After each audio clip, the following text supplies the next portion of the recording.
ఈరోజు డివైఎఫ్ఐ జిల్లా కమిటీ ఆధ్వర్యంలో జిల్లా కేంద్రంలోని ఎటువంటి సిట్టింగ్ పర్మిషన్ లేకుండా అనుమతులు లేకుండా ఈరోజు నూతన భవనంలో ఐపీ ఓపీ సేవలు నిర్వహిస్తున్నటువంటి శ్రీ లక్ష్మీ నరసింహ న్యూరో హాస్పిటల్ పై చర్యలు తీసుకొని ఆ హాస్పిటల్ని మూసివేయాలని చెప్పేసి అట్లాగే ఆ సంబంధిత డాక్టర్ జొన్నాల శ్రీనివాస్ పై సంబంధిత అధికారులు చర్యలు తీసుకోవాలని చెప్పేసి ఈరోజు డివైఎఫ్ఐ జిల్లా కమిటీ ఆధ్వర్యంలో గౌరవ జిల్లా డిఎంఎండ్ఓ గారికి వినతి పత్రం ఇవ్వడం జరిగింది.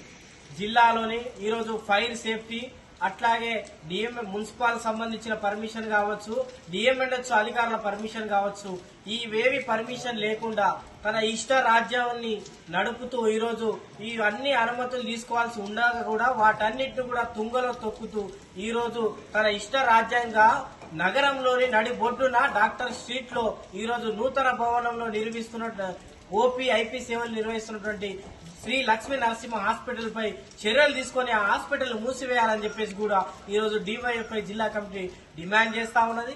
అట్లాగే ఈరోజు ఆ హాస్పిటల్ మీద ఇతర అనేకమైనటువంటి ఈరోజు రోగులు కావచ్చు, మిగతా పేషెంట్లకు సంబంధించిన అందరూ కూడా ఈరోజు ఆ హాస్పిటల్లో అధికంగా ఈరోజు పేద రోగుల దగ్గర అధికంగా డబ్బులు వసూలు చేసి ఈరోజు ఆ ధనదాయంగా ఈరోజు వసూలు చేస్తున్నటువంటి పరిస్థితి జిల్లాలో శ్రీ లక్ష్మీ నరసింహ హాస్పిటల్లో కనిపిస్తా ఉన్నది.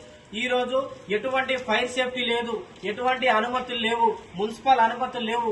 ఆ హాస్పిటల్లో మొత్తం కూడా వర్క్ నడుస్తా ఉన్నది. ఈ రోజు వర్క్ సంబంధించి మొత్తం నడుస్తా ఉంటే ఈ రోజు ఐపీ మెయింటైన్ చేసుకుంటూ ఓపీ చూసుకుంటూ ఈ రోజు పేద రోగులు వస్తా ఉంటే వాళ్లకు ఈ రోజు జరగరాని జరిగితే ఏంటిదని చెప్పేసి కూడా ఈ రోజు డివైఎఫ్ఐ జిల్లా కూడా ప్రశ్నిస్తా ఉన్నది. వెంటనే ఆ హాస్పిటల్ పై చర్యలు తీసుకొని ఎటువంటి అనుమతులు లేకుండా నడిపిస్తున్నట్టు హాస్పిటల్ పై చర్యలు తీసుకొని ఆ హాస్పిటల్ ని తక్షణమే మూసివేయాలని చెప్పేసి కూడా ఈ సందర్భంగా డిమాండ్ చేస్తున్నాం. అట్లాగే ఆ డాక్టర్ కి సంబంధించింది ఏదైతే ఆ డాక్టర్ ఉన్నారో డాక్టర్ జొన్నాల శ్రీనివాస్ పై కూడా సంబంధిత అధికారులు చర్యలు తీసుకొని తనపై చర్యలు తీసుకోవాలని చెప్పేసి కూడా ఈ సందర్భంగా డిమాండ్ చేస్తా ఉన్నాం. అనేకమైనటువంటి ఈ రోజు టెస్టుల పేరుతోటి అట్లాగే ఈ రోజు స్కానింగ్ల పేరుతోటి అనవసరమైనటువంటి బిల్లులు వేసుకుంటూ ఈ రోజు పేద రోగుల మీద ఆర్థిక భారాన్ని మోస్తున్నటువంటి శ్రీ లక్ష్మీ నరసింహ హాస్పిటల్ ని వెంటనే మూసివేసి చర్యలు తీసుకోవాలని చెప్పేసి కూడా ఈ సందర్భంగా డిమాండ్ చేస్తా ఉన్నాం. అట్లాగే డిఎంఎండ్ఓ గారు కూడా హామీ ఇవ్వడం జరిగింది. వెంటనే హాస్పిటల్ మీద ఎంక్వైరీ నిర్వహించి ఈ రోజు హాస్పిటల్ సంబంధించిన మీద మొత్తం కూడా చర్యలు తీసుకుంటామని చెప్పేసి కూడా